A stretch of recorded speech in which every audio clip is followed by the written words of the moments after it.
Mana nākamā studijas viešņa ir Vita Apse, mana kolēģe no Latvijas Valsts radio televīzijas centra un arī liela drošības eksperte digitālo darījumu jomā, vai ne?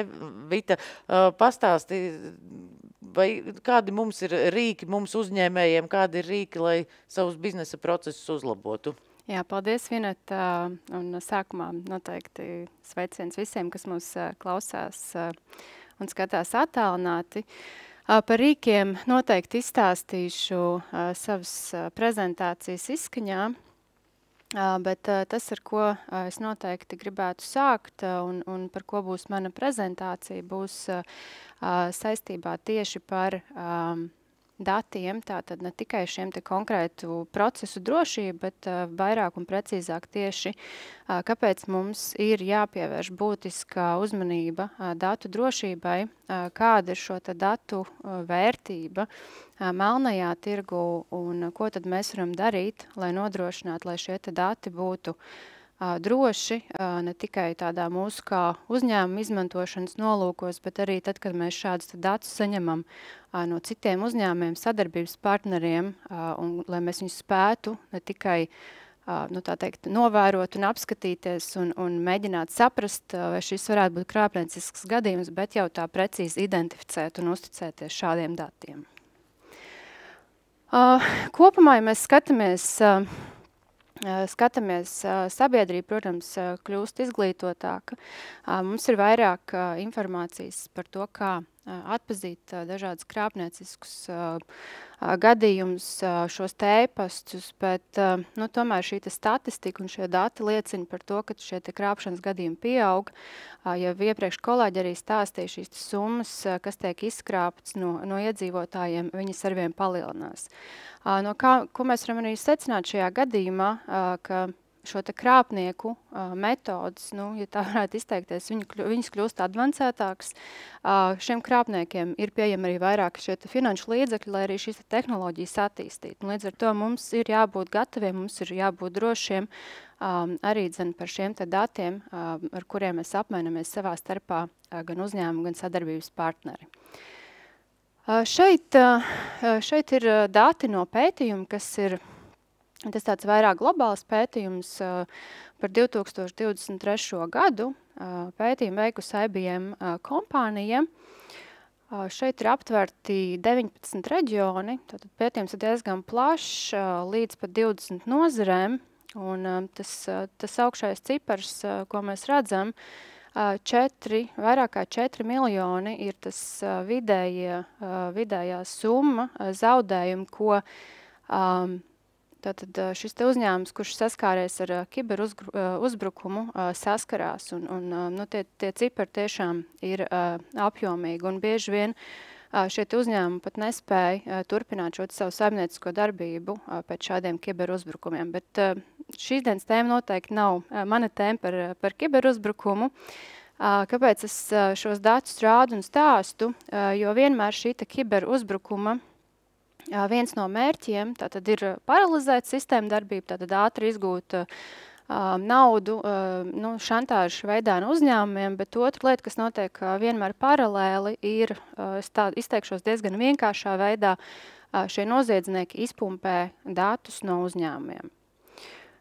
Un pētījums arī parāda, ka šos datus izpumpē ne tikai vienu reizi, bet vairāk kā vienu un vairākas reizes 83% gadījumu. Kas te ir par datiem? Arī pētījumi mums parāda, ka tie dati, kas tiek izmantoti tālāk šiem te krāpniecības gadījumiem, ir visdažādākie.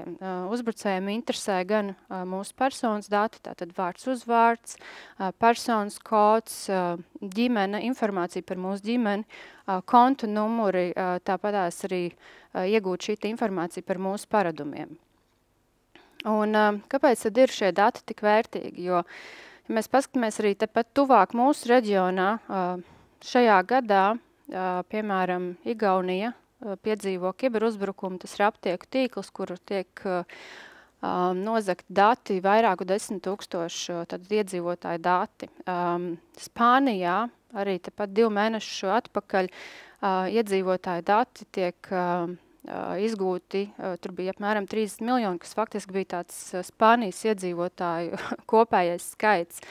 2 dienas atpakaļ Vācijā notiek kiberuzbrukums, un kur šajā rezultātā tiek izgūti dati, un vakardien jau fórumos mēs redzam, ka šos datus pārdod par 10 000 eiro.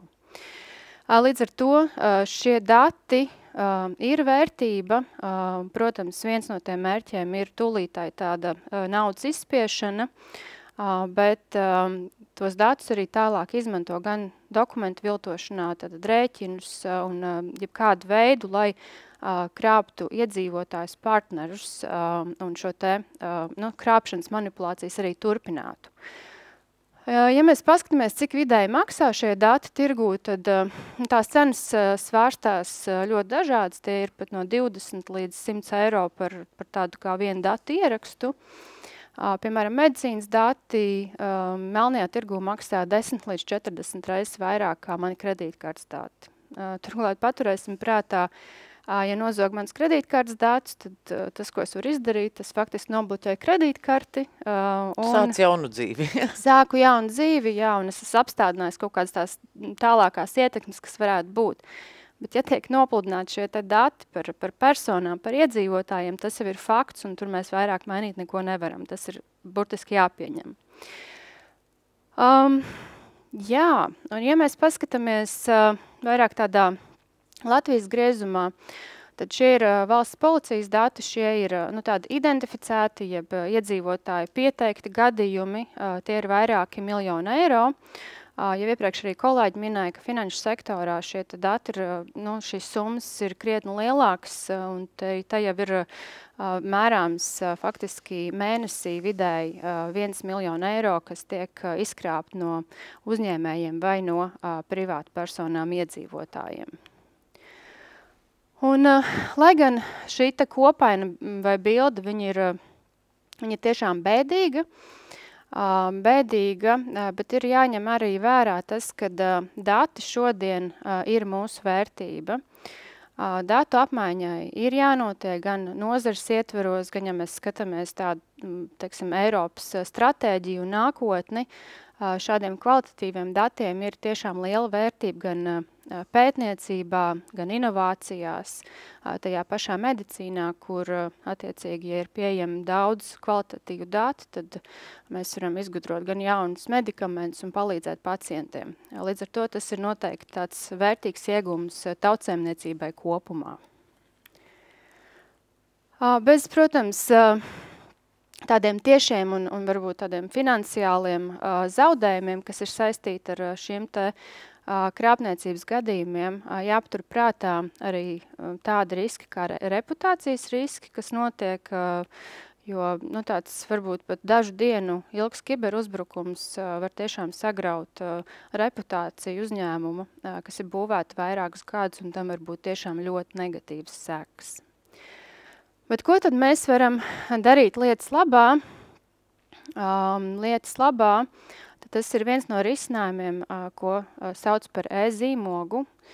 Un šeit es varbūt tā nedaudz papreparēšu, parādīšu to anatomiju, kas notiek ar šo te dokumentu vai datiem, ja mēs nosūtam partnerim tādu dokumentu, kas nav apzīmogots, un kādas ir šīs te atšķirības, ja mēs saņemam jau apzīmogot dokumentu. Iedomāsimies, kad šeit vienā pusē ir Jānis, kas strādā, piemēram, uzņēmumā X, un nosūta dokumentu Annai. Piemēram, to pašu rēķinu PDF formātā. Anna ir saņēmusi šo e-pastu. Pirmais, tādā ikdienas situācijā mums faktiski ir jāuzticās. Jāuzticās šim e-pastam, jāuzticās arī tam, ka šis te Jānis tiešām strādā uzņēmumā X, bet arī mana kolēģe iepriekšējā prezentācijā, man liekas, ļoti daudz informāciju ir izstāstījusi un parādīja, kādā veidā tad arī šie te e-pasti tiek pārķerti, un faktiski mēs nekad nevaram būt pārliecināti, ka tas saņemtais e-pasts ir tiešām no šī cilvēka. Tad kas notiek ar šo dokumentu, ja Jānis viņu apzīmogo? Ja Jānis šo dokumentu ir apzīmogojis, tad tajā brīdī šim dokumentam tiek piešķirta, to tā arī saukšu, uzņēmuma identitāte. Tas ir numur 1. Numur 2. Šis dokuments tiek ielikts tādā kā bruņu vestītē vai drošā kapsulā, ko sauc par datu integritāti, kas nozīmē, ka pēc šīs zīmogošanas fakta šo dokumentu saturu vairs nav iespējams izmainīt. Nepamanīt izmainīt. Jā. Paldies. Tieši tā. Tādā veidā mēs izskaužam ne tikai tādas krāpniecības gadījumus, bet patiesībā arī kaut kādas cilvēciskas kļūdas, kas arī mēdz arī gadīties. Un tad, kad Anna jau šādu te dokumentu saņem, tad šajā gadījumā Anna ir iespēja pirmām kārtām jau drošā veidā identificēt, ka šis dokuments tiešām ir izveidots un nācis no uzņēmuma X. Un otrām kārtām viņa var uzticēties šim te saturam. Tad viņai ir iespēja šo te dokumentu arī validēt. Šis te dokuments, ko Jānis ir apzīmogojis, šajā zīmogošanas brīdī iegūst arī tiesiskumu. Tātad zīmogotiem dokumentiem ir juridisks spēks, un to arī mums pasaka Eidas regula. Bet zīmogs ir piesaistīts konkrētai juridiskai personai, jo man, ja es esmu Anna, kas saņem rēķinu no Jāņa, varbūt man nav tik būtisks tā Jāņa paraksts, kā pārliecība, ka šis ir īstais rēķins no īstās organizācijas, vai ne? Jā, pilnīgi pareizi, un tas ir vēl vien tāds, manuprāt, ļoti labs iegūms uzņēmumam, jo zīmogu var lietot jebkurš uzņēmuma darbinieks. Viņš nav piesaistīts konkrētai personai, tam nav obligāti jābūt valdes priekšsēdētājam, un tas arī, protams, ir ļoti labi.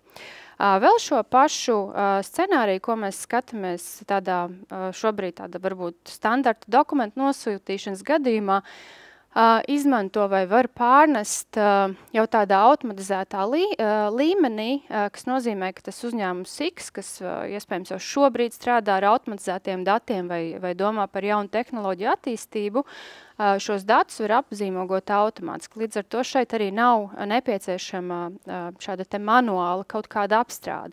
Savukārt uzņēmums, kas šādus datus saņem, arī šeit ir iespēja šim te uzņēmumam tādā automatizētā veidā, es teiktu, pacelt zaļo karodziņu un saprast, jā, mūsu sistēma šos datus var pieņemt, mēs viņus varam apstrādāt, viņiem var uzticēties un tālāk jau laist tālākajos procesos. Tā būtu tāda īsā mazā anatomija, kā izskatās apzīmogots dokuments un kā tad mēs varam pasargāt tiešām šos te mūsu sistēmu datus. Tie populārākie krāpšanas veidi, ja mēs tieši skatāmies uz dokumentiem, ir rēķini, tāpēc tā ir tā dokumenta sadaļa, kur mēs tiešām aicinam uzņēmumiem vērst uzmanību, it īpaši tos rēķinus, kurus mēs izsūtam privātu personām, jo šeit visbiežāk šie dokumenti tiek pārķerti, šī informācija tiek izmainīta, un te praktiski neiespējami atpazīt to rēķinu, kāds viņš ir īstenībā un vai viņš ir viltots. Un tādā veidā, jā, diemžēl mēs šos te naudas līdzekļus pārskaitam personām, kurām tos nemaz nevajadzētu saņemt. Līdzīgi arī notiek ar pavadzīmēm. Tātad pie loģistikas kompānijas nonāk pavadzīme, kur ir adrese, un šī te krava vai prece ir jānogādā konkrētā adresē. Bet šī te adrese ir samainīta. Un attiecīgi mēs kravu aizvedam ne uz to adresi, un tālāk jau mēs viņu atgūt vairs nevaram. Tāpatās, jā, mēs varam arī izmantot, kā jau es minēju, tādos automātiskos procesos, apzīmogot dažādus sistēmu datus. Ja mēs arī skatāmies uz tādu jau nākotnes tehnoloģijām, kas šobrīd jau arī patiesībā tiek izmantotas dažādi mākslīgie intelekti, piemēram, ierunājam pacientu kartiņas, tātad medicīnas nozarē ārstam jau ir iespēja šo te pacientu kartiņu ierunāt mutiskā veidā, tad šeit arī sistēmas līmenī var šo te zīmogu piešķirt, lai šie te dati jau būtu nodrošināti ne tikai šo te datu integritāti, bet viņiem piešķirt arī šo te juridisko spēku. Jā, un tad tie dati, ko mēs varam apzīmogot, ir visdažādākie. Tie klasiskie piemēri, droši vien, kas mums pirmais nāk prātā un saistās ar dokumentu, ir Words PDFs. Bet šeit arī var zīmogot tādus saucamos strukturētos datus, tādus XML, ko varbūt cilvēka acs nemaz nevar nolasīt, tāds ciparu virknējums. Tāpat tās arī fotogrāfijas, video vai audio. Piemēram, mēdī arī ir viena no tām nozarēm, kas parādās šajā pētījumā, kur šie kiberuzbrukumi notiek. Faktiski tās nozares tiešām ir ļoti daudz.